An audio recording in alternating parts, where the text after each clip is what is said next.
السلام علیکم ناظرین۔ مشرقی پنجاب میں جو مسلمان بزرگوں کے مزار تھے، مسلمانوں کے جانے کے بعد سکھوں نے انہیں سنبھال لیا تھا، کیونکہ اکثر ان مزاروں پر ہندو سکھ مرد عورتیں بھی منت ماننے آیا کرتی تھیں۔ میرے خیال میں یہ مزار بھی ایسا ہی تھا، مگر یہاں جو متولی باہر بیٹھا تھا اس کی شرعی داڑھی تھی۔ میں نے اپنے ذہن میں ایک بات سوچ کر اس کے پاس جا کر سلام کیا اور بزرگ کے مزار پر فاتحہ پڑھنے کے بعد وہیں ایک طرف بیٹھ گیا۔ متولی نے مجھ سے پوچھا، تمہیں پہلے یہاں کبھی نہیں دیکھا؟ کہاں سے آئے ہو؟ پنجابی ہو کیا؟ میں نے جواب دیا، جی ہاں، میں ملیر کوٹلہ سے جلندھر ایک عدالت میں پیشی بھگتنے آیا ہوں۔ میرے چاچا نے مجھ پر دکان سے بے دخل کرانے کا کیس دائر کر رکھا ہے۔ متولی نے میری طرف اس کے بعد کوئی خاص توجہ نہ دی اور جو صندوقچی اس نے اپنے سامنے رکھی ہوئی تھی اس میں سے پرانے طے کیے ہوئے کاغذ نکال کر دیکھتا رہا۔ میں نے اصل مقصد کی طرف آتے ہوئے کہا، میرا یہاں کوئی جاننے والا نہیں ہے، کوئی سفارش کرنے والا بھی نہیں۔ چچا نے مجھ پر جھوٹا مقدمہ بنایا ہوا ہے۔ ہمارے محلے کے ایک بابو نے کہا تھا کہ جلندھر جا کر ڈی آئی جی پولیس کے پاس جا کر میرا نام لینا، وہ تمہاری مدد کرے گا۔ میں ان کے دفتر گیا تھا، وہاں نہیں تھے، مجھے ان کے گھر کا پتہ معلوم نہیں۔ سوچتا ہوں ڈی آئی جی صاحب کے گھر جا کر ان سے ملوں، شاید وہ میری مدد کریں۔ متولی نے کہا، ڈی آئی جی تو سکھ سردار ہیں، بڑے اچھے آدمی ہیں، تم ان سے ضرور ملو، وہ اکثر باہر ہی رہتے ہیں، یا ان کی بیوی کی کوٹھی ہے، میں تمہیں اس کا پتہ بتاتا ہوں، جا کر مل لو، شاید وہ تمہاری کوئی مدد کر دے۔ اس نے مجھے ہرپال کور کی کوٹھی کا پتہ بتا دیا۔ میں نے متولی سے یہ کہہ کر تھوڑے پیسے ادھار لے لیے کہ میری جیب کٹ گئی تھی، ملیر کوٹلہ جاتے ہی یہ پیسے منی آرڈر کروں گا۔ میں سلام کر کے اٹھا اور سڑک پر ایک طرف چلنے لگا۔ دل میں سوچ رہا تھا کہ میرا ہرپال کور کے ہاں جانا مناسب رہے گا یا نہیں، کہیں کسی مصیبت میں نہ پھنس جاؤں۔ لیکن پولیس چاروں طرف سے مجھے گھیرے میں لے رہی تھی۔ اس بات کا خطرہ تھا کہ میں اسی طرح پیدل چلتا رہا تو جی ٹی روڈ پر یا کہیں نہ کہیں ضرور پکڑ لیا جاؤں گا۔ میں نے ایک خالی موٹر رکشہ لیا اور ہرپال کور کی کوٹھی جس علاقے میں تھی اس طرف روانہ ہو گیا۔ کوٹھی کے گیٹ سے کافی پیچھے میں نے رکشہ چھوڑ دیا۔ کوٹھی کو میں نے پہچان لیا تھا، پورچ اور لان خالی تھی، ہرپال کور کی گاڑی وہاں نہیں تھی۔ چوکیدار ایک طرف بیٹھا بیڑی پی رہا تھا، اس نے مجھے نہیں پہچانا تھا۔ میرا حلیہ بہت شکستہ ہو رہا تھا، کپڑے میلے کچیلے تھے۔ میں نے اس سے پوچھا کہ شرمیتی جی ہرپال کور جی گھر پر ہیں، مجھے ان سے ملنا ہے، میں ان کا رشتہ دار ہوں۔ وہ تو میری شکل و صورت اور کپڑوں کو دیکھ کر بولا، تم کہاں سے آئے ہو؟ میں نے کچھ ایسی باتیں کی کہ اسے یقین آ گیا کہ میں شرمیتی جی کا کوئی قریبی رشتہ دار ہوں جو ان سے مدد لینے آیا ہوں۔ کہنے لگا، ادھر بیٹھ جاؤ، شرمیتی جی اپنی ماتا کی خبر لینے ہسپتال گئی ہیں، ابھی آ جائیں گے۔ معلوم ہوا کہ ہرپال کور کی ماں ہسپتال میں داخل ہے۔ مجھے اس کی ماں سے کوئی دلچسپی نہیں تھی۔ میں کوٹھی کے باغیچے میں کیاری کے پاس بیٹھ گیا۔ کوئی 15-20 منٹ کے بعد ہرپال کور کی گاڑی کوٹھی میں داخل ہوئی۔ وہ کار کی پچھلی سیٹ پر بیٹھی تھی، اس کا پرانا سکھ ڈرائیور چلا رہا تھا جس کی شکل سے میں واقف تھا۔ ہرپال کور نے سرسری نگاہ سے مجھے دیکھا مگر پہچانا نہیں۔ میں اٹھ کر پورچ کی طرف گیا، گاڑی پورچ میں کھڑی کی گئی تھی، ہرپال کور گاڑی سے باہر نکل رہی تھی۔ اس نے مجھے دیکھا تو دیکھتی ہی رہ گئی۔ میں نے ہاتھ جوڑ کر ست سری اکال کہا تو وہ حیران ہو کر بولی، جگدیش جی تم ہو؟ میں نے کہا، ہاں شرمیتی جی، میں جگدیش ہی ہوں، اندر آ جاؤ۔ میں ہرپال کور کے ساتھ ڈرائنگ روم میں آ گیا۔ ہرپال کور ویسی کی ویسی ہی تھی۔ میں نے اسے ایک فرضی کہانی گھڑ کر سنا دی کہ میرے پاپا کی وفات کے بعد ہمارے حالات خراب ہو گئے، ہم نے اپنا جلندھر والا مکان بیچ دیا اور بمبئی چلے گئے۔ وہاں میں نے اپنا کاروبار شروع کیا، کاروبار میں نقصان اٹھانا پڑا، جو پاس تھا سب ختم ہو گیا، ماتا جی بیمار رہ کر مر گئیں۔ میں نے بمبئی میں نوکری کی تلاش شروع کر دیا، کچھ عرصہ ادھر ادھر چھوٹی موٹی نوکریاں کرتا رہا مگر حالات نہ سدھر سکے۔ تنگ آ کر واپس جلندھر آ گیا ہوں۔ میرے پاس اتنے پیسے بھی نہیں تھے کہ ریل کا ٹکٹ خرید سکتا ہے، بغیر ٹکٹ کے آیا ہوں۔ ہرپال کور میری من گھڑت کہانی سے بہت متاثر ہوئی، کہنے لگی تمہاری یہ حالت دیکھ کر میرے دل پر بڑا اثر ہوا ہے جگدیش جی، پر تم فکر نہ کرو، میں اپنے پتی سے کہہ کر تمہیں نوکری دلا دوں گی، جاؤ تم پہلے نہا دھو لو۔ میں نے اس کی ماں کے بارے میں پوچھا کہ اب ان کی حالت کیسی ہے۔ مجھے چوکیدار نے بتایا ہے کہ ماتا جی بیمار ہو کر ہسپتال میں پڑی ہیں۔ ہرپال کور نے ٹھنڈی سانس بھر کر کہا، بس واحد گرو اپنی کرپا کر کے ماتا جی کو ٹھیک کر دیں، تم جا کر نہا لو۔ میں غسل خانے میں جا کر خوب مل مل کر نہایا۔ ہرپال کور نے مجھے خدا جانے کس کا استری کیا ہوا کھدر کا کرتا پاجامہ دیا، میں نے پہن لیا۔ نوکرانی چائے کے ساتھ بسکٹ وغیرہ لے کر آ گئی۔ ہرپال نے پوچھا، تم کھانا کھاؤ گے یا صرف چائے پیو گے؟ میں نے کہا صرف چائے پیوں گا۔ ہم چائے پینے اور باتیں کرنے لگے۔ ہرپال کور میرے سامنے صوفے پر بیٹھی تھی، کہنے لگی میرا خاوند سردار یہاں نہیں ہے، امبالے میں ہے۔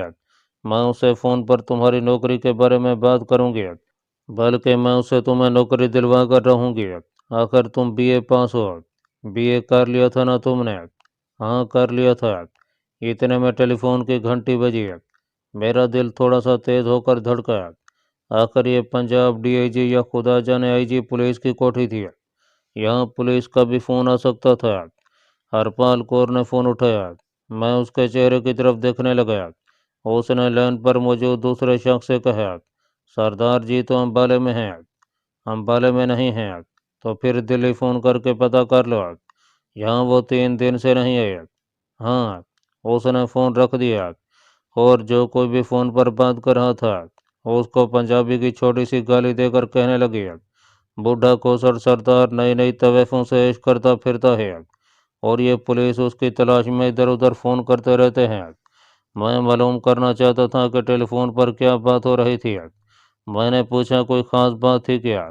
ہرپال کور کے خساب والے کالے سیاہ بال شانوں پر کھولے تھے، وہ انہیں پیچھے کر کے بولی، یہ سٹی اسٹیشن کا ایس ایچ او گور مندر سنگھ تھا، کہہ رہا تھا کہ امرتسر جیل سے پاکستانی جاسوس فرار ہو گیا ہے، اس سلسلے میں سردار جی سے کوئی آرڈر لینا ہے۔ مجھے کیا پتا بڈھا کس طوائف کے کوٹھے پر ہے، جاؤ جا کر دلی میں دیکھو، اور اب کپور تھلے میں بھی کسی طوائف سے یارانہ لگا لیا ہے، میری طرف سے جو مرضی کرے، مجھے ہر ماہ قسط مل جاتی ہے، مجھے تو یہ سردار ویسے بھی زہر لگتا ہے۔ میں یہ خبر سن کر بے حد محتاط ہو گیا تھا کہ جلندھر پولیس کو نہ صرف میرے فرار کی اطلاع مل چکی تھی بلکہ یہاں کی پولیس میری تلاش میں سرگرم ہو گئی تھی۔ صرف ایک وجہ تھی کہ میں آئی جی پولیس کی کوٹھی میں بیٹھا تھا، یہاں مجھ پر اتنی آسانی سے ہاتھ نہیں ڈالا جا سکتا تھا۔ لیکن سب سے بری بات یہ تھی کہ میری فوٹو امرتسر پولیس کے پاس تھی اور وہاں سے یقیناً جلندھر سٹی اسٹیشن بھی پہنچ گئی ہوگی۔ مجھے یہ بھی ڈر لگ رہا تھا کہ اگر پولیس نے اخبار میں میری تصویر چھپوا دی تو میں ہرپال کور کی کوٹھی میں ہی پکڑ لیا جاؤں گا۔ لیکن خدا کا شکر تھا کہ جلندھر کی پولیس نے اخبار میں میری خبر ہی دی تھی، میری تصویر نہیں چھپی تھی۔ ہو سکتا ہے ابھی تک پولیس کے پاس میری تصویر نہ پہنچی ہو، مگر کل تک پہنچ جائے۔ اس اعتبار سے میں زیادہ دیر ہرپال کور کے پاس نہیں ٹھہر سکتا تھا، زیادہ سے زیادہ میں ایک رات بسر کر سکتا تھا۔ مجھے اگلے روز وہاں سے ہر صورت دلی کی طرف روانہ ہو جانا چاہیے تھا، اور جانا بھی اس طرح تھا کہ میں راستے میں پولیس کی ناکہ بندی اور چیکنگ سے محفوظ رہ سکوں۔ اس سلسلے میں ہرپال کور میری مدد کر سکتی تھی، میں اس لیے اس کے پاس آ گیا تھا۔ ہرپال کور چائے پینے کے بعد کہنے لگی، چلو میرے ساتھ شاپنگ سینٹر چلو، اپنی پسند کے ریڈی میڈ کپڑے خرید لو۔ میں وہاں سے ایک قدم باہر نہیں نکالنا چاہتا تھا۔ میں نے کہا نہیں نہیں ہرپال جی، اس کی کوئی ضرورت نہیں، یہی کپڑے کافی ہیں، اور پھر مجھے واپس بمبئی بھی جانا ہے، ماتا کی سمادھی پر پھول چڑھانے ہیں۔ بمبئی سے واپس آؤں گا تو پھر نئے کپڑے بنوا لوں گا۔ ہرپال کور نے میری طرف آنکھیں جھپکاتے ہوئے کہا، ارے تو کیا تم میرے پاس صرف ایک دن ہی ٹھہرنے کے لیے آئی تھی؟ نہیں جگدیش جی، میں تمہیں اتنی جلدی نہیں جانے دوں گی، اتنے دنوں بعد ملے ہو، میں تو تمہیں بڑا یاد کیا کرتی تھی۔ اچھا بتاؤ کیا تم نے کبھی مجھے یاد کیا تھا؟ میں اس وقت اس قسم کی باتوں کے موڈ میں نہیں تھا، اس عورت کو پتہ ہی نہیں تھا کہ میں ہی وہ آدمی ہوں جو امرتسر جیل سے فرار ہوا ہے، جس نے خون بھی کیا ہے اور جس پر پاکستانی جاسوس ہونے کا الزام ہے، مگر مجبوری تھی، مجھے اس سے محبت بھری باتیں کرنی پڑ رہی تھیں۔ اس وقت مجھے محسوس ہوا کہ واقعی جھوٹی محبت کرنا بہت بڑا صبر طلب کام ہے۔ میں نے بھی بدل نخواستہ کہا، ہرپال جی، میں چاہے جتنے بھی کشٹ اٹھاتا رہا، پر تمہیں بڑا یاد کیا۔ مجھے اپنی ماتا جی کی بڑی فکر ہے، تم نہیں جانتے، میری ماتا جی نے مجھے بڑی مصیبتیں جھیل کر پالا ہے، اور اس کی آنکھوں سے آنسو ٹپک پڑے۔ مجھ پر لازم تھا کہ میں اس کے آنسو پوچھوں۔ میں نے اس کی ساڑھی کے پلو سے اس کے آنسو پوچھتے ہوئے کہا، جی ہلکا نہ کرو ہرپال جی، واحے گرو ماتا جی کو اچھا کر دے گا۔ اگر تم باہر نہیں جانا چاہتے تو تم آرام کرو، میں تمہارے لیے پتلون قمیض خرید کر لے آتی ہوں۔ میں اسے روکتا ہی رہا، مگر وہ نہ مانی اور گاڑی لے کر شہر کی طرف چل دیا۔ میں ڈرائنگ روم میں چپ چاپ بیٹھا سوچتا رہا کہ مجھے یہاں زیادہ دیر نہیں ٹھہرنا چاہیے، کسی وقت کچھ بھی ہو سکتا ہے۔ سب سے زیادہ پریشانی مجھے اس بات کی تھی کہ امرتسر پولیس اسٹیشن سے پولیس پارٹی میری تصویر لے کر جلندھر شہر کی طرف روانہ ہو چکی ہوگی، اور تصویر اخباروں کے دفاتر میں پہنچا دی جائے گی، اور کل کے اخباروں میں میری تصویر چھپ جائے گی۔ مجھے ہر حالت میں صبح صبح منہ اندھیرے یہاں سے نکل جانا ہوگا، ورنہ میں پکڑ لیا جاؤں گا۔ کوئی 1-1.5 گھنٹے بعد ہرپال کور بازار سے واپس آئی۔ وہ میرے لیے 2 اعلیٰ کوالٹی کی قمیضیں اور 2 جینز جرابیں، رومال اور 2 بنیانیں وغیرہ لائی تھی۔ کہنے لگی، میرے سامنے پہن کر دکھاؤ۔ میں نے ہنس کر کہا، تمہارے سامنے نہیں، میں اندر جا کر پہنتا ہوں۔ جگدیش، تم مجھے ہندو نہیں لگتے، تم میں ساری عادتیں مسلمانوں والی ہیں۔ تم دلیر ہو، تمہارے شانے چوڑے ہیں، اور تم بہادر مردوں کی طرح محبت کرتے ہو۔ وہ خود بھی بڑی بہادر اور دلیر عورت تھی، اپنی گفتگو میں چھوٹی موٹی گالیاں بولا کرتی تھی۔ جب شراب پی لیتی تو بڑی تیز گالیاں نکالتی تھی۔ کسی وقت اس پر افسردگی کا دورہ پڑ جاتا تھا۔ میں جانا نہیں چاہتا تھا، مجھے پولیس کی طرف سے خطرہ تھا کہ اگر پولیس کے پاس میری تصویر آ گئی ہوگی تو میں مشکل میں پھنس سکتا ہوں۔ مگر وہ مجھے زبردستی گاڑی میں لے کر گیا۔ ایک بہت بڑا شاپنگ سینٹر تھا، وہاں سے میں نے ایسے بوٹ خریدے جس کا تلا ربڑ کا تھا، اس خیال سے کہ خدا جانے کب اور کہاں مجھے بھاگنا پڑ جائے اور سخت والے جوتے مجھے پریشان نہ کریں۔ دوپہر کا کھانا ہم نے اکٹھے کھایا۔ اس کے بعد وہ یہ کہہ کر چلی گئی کہ میں ماتا جی کا کھانا لے کر ہسپتال جا رہی ہوں، تم آرام کرو۔ اس کے جانے کے بعد میں نے نوکرانی سے کہا، میں کمرے میں سو رہا ہوں، مجھے جگانا مت۔ اور میں ہرپال کور کے بیڈ روم میں جا کر اس کے نرم اور آرام دہ بستر پر لیٹ گیا۔ میں سونا نہیں چاہتا تھا، مگر نیند آ گئی اور سو گیا۔ آنکھ کھولی تو دیکھا کہ ہرپال کور مجھ پر جھک کے مسکرا رہی تھی۔ شام ہو گئی ہے، اب اٹھ کر نہا دھو لو، چائے پی کر اکٹھے فلم دیکھنے جائیں گے۔ میں اٹھ بیٹھا، چائے میز پر لگی ہوئی تھی، ہم چائے پینے لگے۔ میں نے اپنی تسلی کے لیے یوں ہی پوچھ لیا، کسی کا فون تو نہیں آیا تھا؟ میرا مطلب یہ تھا کہ کہیں کوئی پولیس چوکی سے پھر کوئی فون نہ آ گیا ہو۔ کہنے لگی، ہاں آیا تھا۔ میں نے جلدی سے پوچھا، کس کا فون تھا؟ وہ ایک چھوٹی سی گالی دے کر بولی، بوڑھے سردار، میرے خاوند کا فون تھا، دلی سے آیا تھا فون۔ میں فلم دیکھنے کے لیے سینما ہاؤس بھی نہیں جانا چاہتا تھا، مگر ہرپال کور پروگرام طے کر رہی تھی۔ کہنے لگی، خبردار، جو تم نے انکار کیا۔ اتنے میں جوان خادمہ ٹرے میں کچھ لے کر اندر آ گئی۔ ہرپال کور نے اس کو سختی سے ڈانٹ دیا، تو میں کئی بار کہا ہے، دروازے پر دستک دے کر اندر آیا کرو۔ وہ بیچاری شرمسار سی ہو کر خاموشی سے ٹرے میز پر رکھ کر واپس چلی گئی۔ وہ چائے ساتھ کھانے کے لیے مزید کچوریاں بنا کر لائی تھی۔ میں نے اصل بات چھیڑ کر کہا، ہرپال جی، کیا خیال ہے صبح بمبئی کی ٹرین میں سیٹ بک کرا لوں؟ ہرپال کور نے آہ بھر کر کہا، چلے جانا، جب تمہیں جانا ہی ہے تو چلے جانا۔ میں نے کہا، ہرپال جی، ماتا جی کی سمادھی پر میں ہر منگل کی شام کو پھول چڑھاتا ہوں۔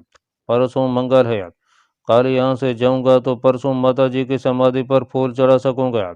ہرپال نے گہرا سانس لے کر کہا، صبح بمبئی ایکسپریس میں سیٹ بک کرا دوں گی، وہ جلندھر سے منہ اندھیرے 4:30 بجے چلتی ہے۔ میں نے ضد کرتے ہوئے کہا، سینما جاتے وقت ریلوے اسٹیشن سے ہو کر چلیں گے، ٹرین میں سیٹ بھی بک کرا لیں گے، جیسے تمہاری مرضی ہے، لیکن تمہیں مجھ سے ایک وعدہ کرنا ہوگا۔ کیا؟ میں نے پوچھا۔ وعدہ یہ کرنا ہوگا کہ ماتا جی کی سماعت پر پھول چڑھانے کے فوراً بعد تم میرے پاس واپس آ جاؤ گے، اور اس کے بعد یہاں جلندھر میں ہی رہو گے۔ میں تمہیں بڑی نوکری دلوا دوں گی، بس پھر دونوں روز ملا کریں گے۔ وعدہ؟ اس نے میرے آگے ہاتھ کر دیا۔ میں نے اس کے ہاتھ پر ہاتھ رکھ کر کہا، وعدہ؟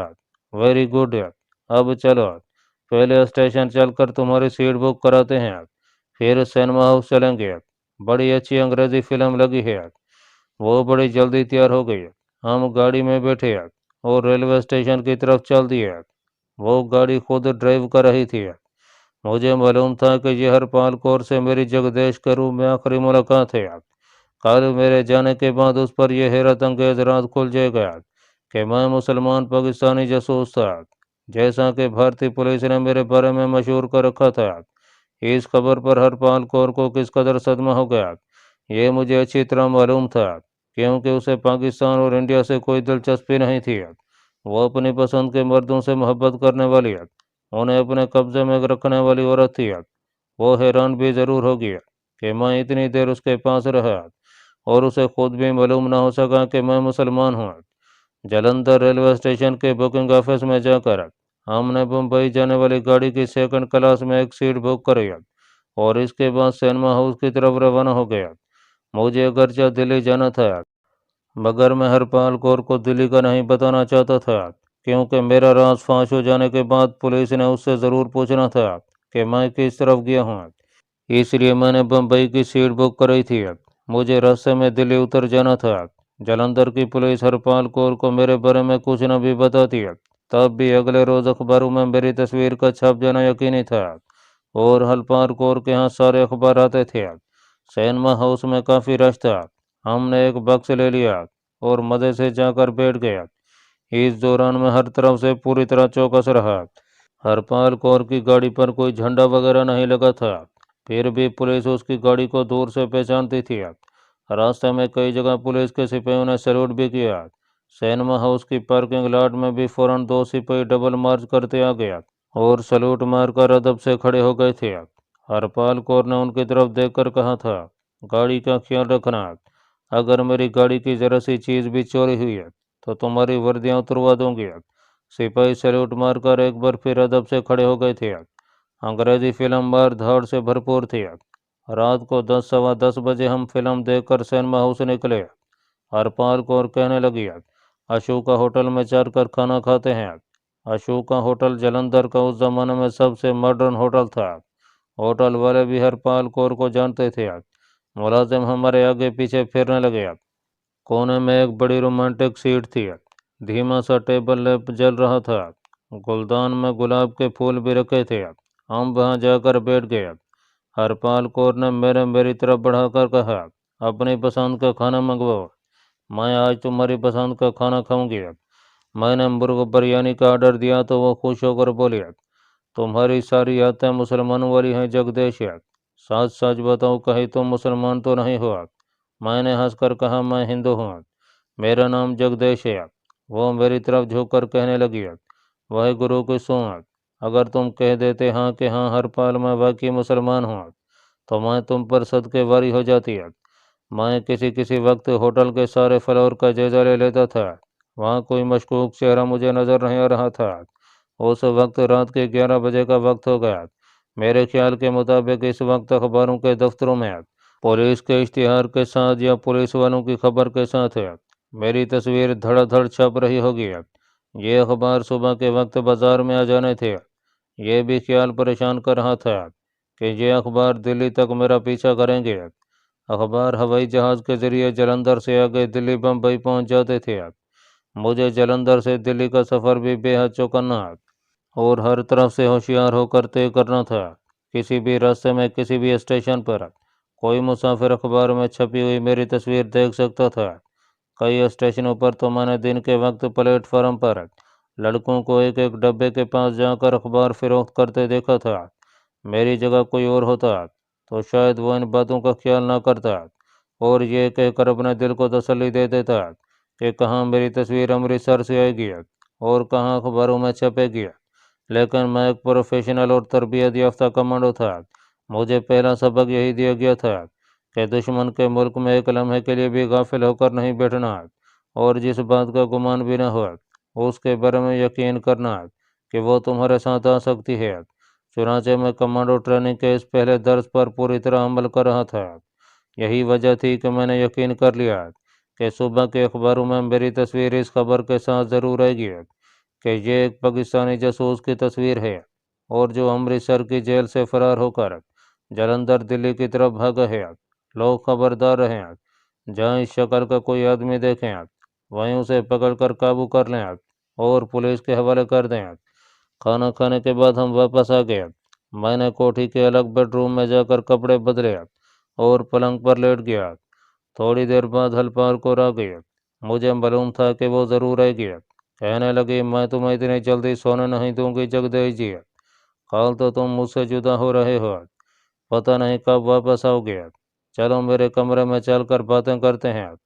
میرے دل سے ایک آواز آئی، گناہ نہ کرنا ورنہ مارے جاؤ گے۔